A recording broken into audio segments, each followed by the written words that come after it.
लोग पूछते होते हैं कि ये फिजियोथेरेपिस्ट होता कौन है, इनका काम क्या होता है, ये करते क्या है, आपकी बॉडी की मूवमेंट कैसी होनी चाहिए, सिटिंग पोस्चर कैसा होना चाहिए, बात करने का तरीका कैसा होना चाहिए, लेटने का कैसा होना चाहिए। हम लोग थोड़ा सा हेल्प आउट करते हैं पेशेंट को, हम अपना जोर लगाते हैं, हम अपनी स्ट्रेंथ लगाते हैं।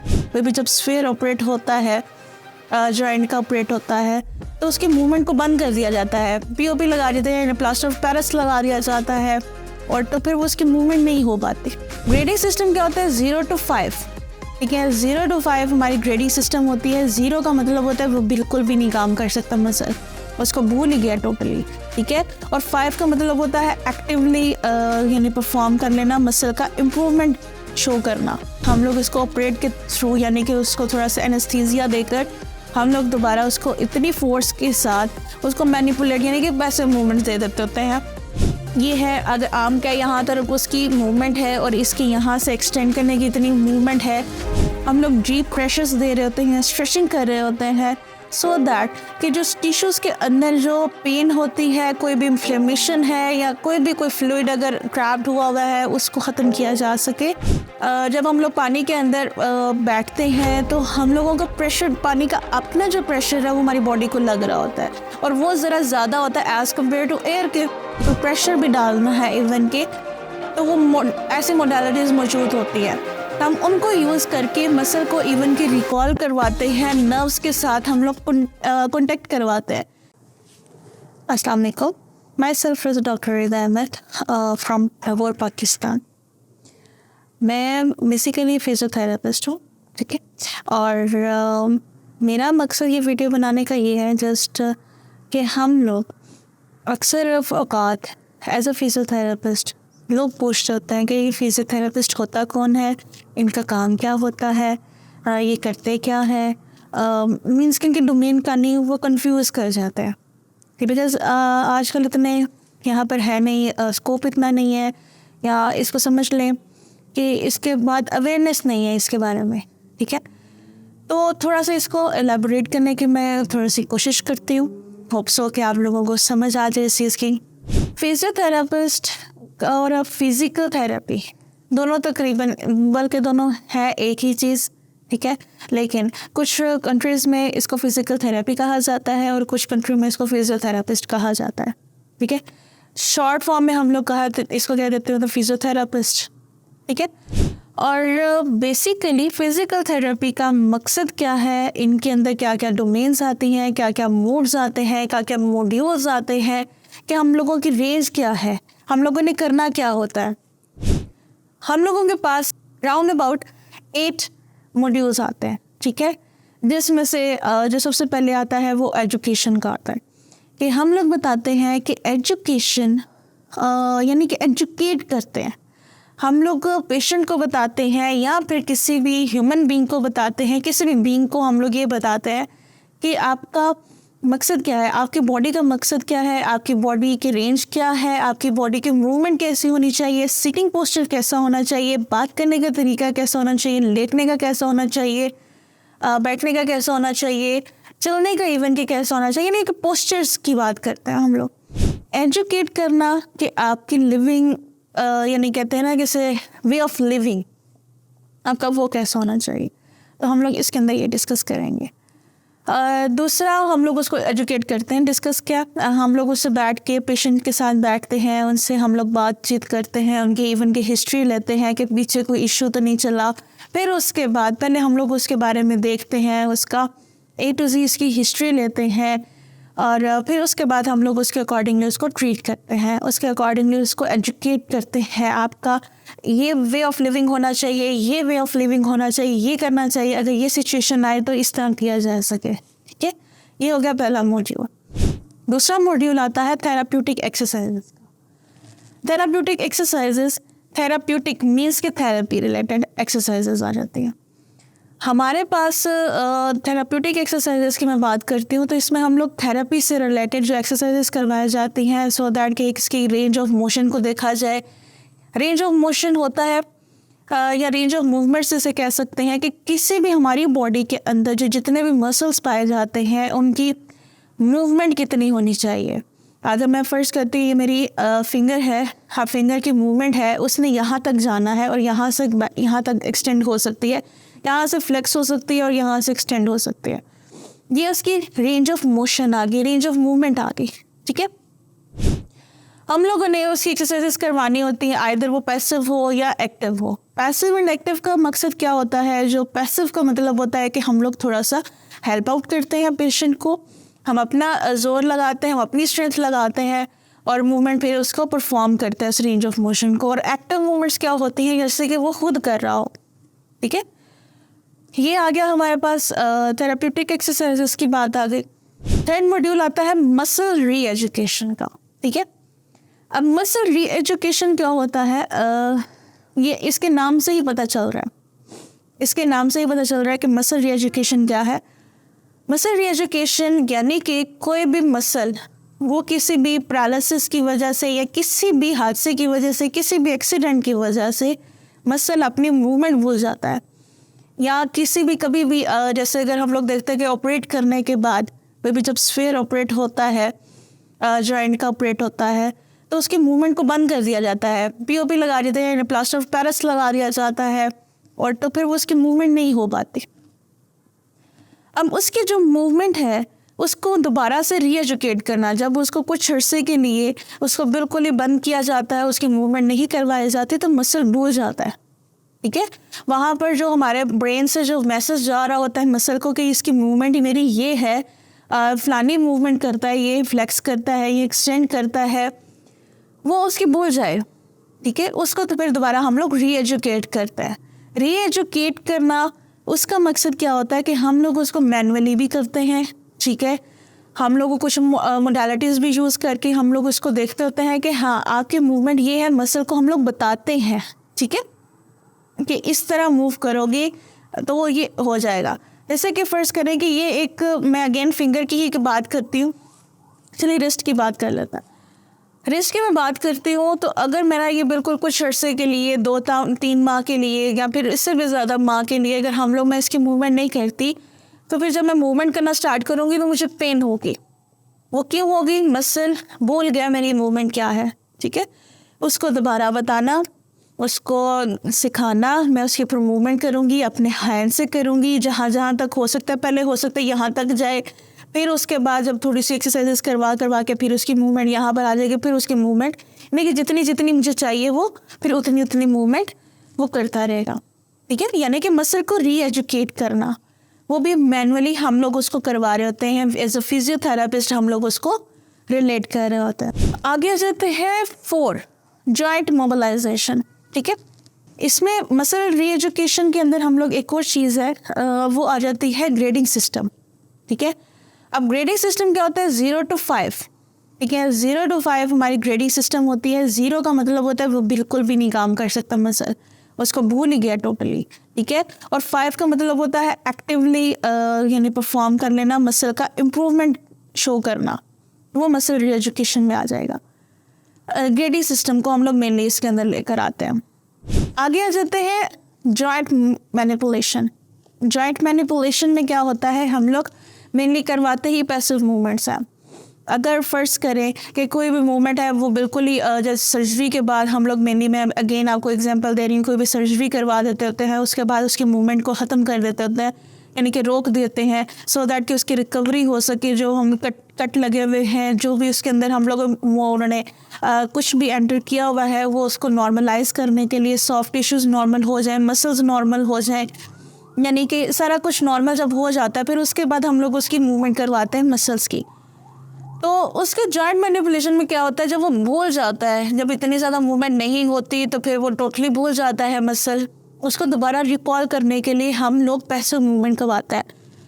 वो कुछ तरह से भी होता है कि हम लोग आहिस्ता आहिस्ता भी लेकर जा सकते हैं, लेकिन वो टाइम टेकिंग होता है। कुछ ऐसा होता है कि हम लोग इसको ऑपरेट के थ्रू, यानी कि उसको थोड़ा सा एनेस्थीसिया देकर हम लोग दोबारा उसको इतनी फोर्स के साथ उसको मैनिपुलेट यानी कि पैसिव मूवमेंट्स दे देते होते हैं, सो दैट कि वो अपनी उसको रिकॉल हो सके, ठीक है, कि ये इसकी मूवमेंट है, यानी कि जो स्टिफनेस है अंदर, रिजिडिटी हुई है, वो उसको कम कर सके, ठीक है। आगे रहता है 5th हमारा module, joint mobilization. Joint mobilization के अंदर बेसिकली हम लोग बात करते हैं वही अगेन जॉइंट की रेंज ऑफ मोशन की बात करते हैं। यानी कि एक ये है, अगर आर्म का यहाँ तरफ उसकी मूवमेंट है और इसकी यहाँ से एक्सटेंड करने की इतनी मूवमेंट है, यानी कि ये सारे के सारे जो मूवमेंट इसकी आएंगी, रेंज ऑफ मोशन है उसको इम्प्रूव करना। ठीक है, कोई किसी की बाजू सिर्फ यहाँ तक जाती है, इससे ऊपर नहीं जाती, किसी की बाजू यहाँ तक जाती है, एक्सटेंड नहीं हो पाती। तो जैसे फिंगर्स की है, यहाँ से ऐसे करेंगे तो वो फ्लेक्स हो गई है, लेकिन यहाँ से भी करें तो वो फिर एक्सटेंड प्रॉपर तरीके से नहीं हो सकी। तो ये चीज़ें उसके जॉइंट, हर एक हमारी बॉडी के जो जॉइंट्स हैं उन सब जॉइंट्स की जो रेंज ऑफ मोशन है उसको हम लोग इंक्रीज़ करने की कोशिश करते हैं थ्रू जॉइंट मोबिलाइजेशन। ठीक है, एक्सरसाइजेस करवाई जाती हैं, थेरेपी करवाई जाती है, सो दैट कि उसको रिकॉल किया जा सके, उसके प्रॉपरली जो joint of range of motion है वो प्रॉपरली परफॉर्म हो सके। इसमें आ जाते हैं मैनुअल थेरेपी भी आती है जो हम लोग करवा रहे होते हैं, so that muscle again recall करवाया जा सके। और उसके बाद हमारे पास आ जाते हैं रिड्यूस पेन। ठीक है, अब एक मूवमेंट है, अब एक जॉइंट की मूवमेंट है, मैंने यहाँ तक लेकर आगे वो मूवमेंट करता है तो उसको पेन होती है, सख्त पेन होती है। तो फिजियोथेरेपिस्ट क्या करता है, उसकी एक्सरसाइजेस करवा कर उसके वो पेन को ख़त्म करता है। ठीक है, और उसके एक्सरसाइजेस ये होते हैं सेशंस के हिसाब से। ये कहें कि जी एक दिन आगे तो उसके बाद हमारा पास आने की ज़रूरत नहीं है, ऐसा बिल्कुल भी नहीं होता। आपको प्रॉपरली टाइम देना पड़ता है, सेशंस लेने पड़ते हैं, सो दैट कि जो आपकी जो इम्प्रूवमेंट हुई होती है, यानी कि अगर 0 है, 0 से 1 तक भी आ गया है, ये एक सक्सेसफुल स्टोरी बन जाती है। क्यों, इसमें हमारा तो चलो थोड़ा बहुत काम होता है, लेकिन पेशेंट का अपना होता है कि उसने खुद के साथ लड़ा है। बेसिकली पेशेंट जितना खुद के साथ लड़ेगा उतना ही उसको मिलेगा। ठीक है, यानी कि कहते हैं ना, what is next to pain, there is a relief.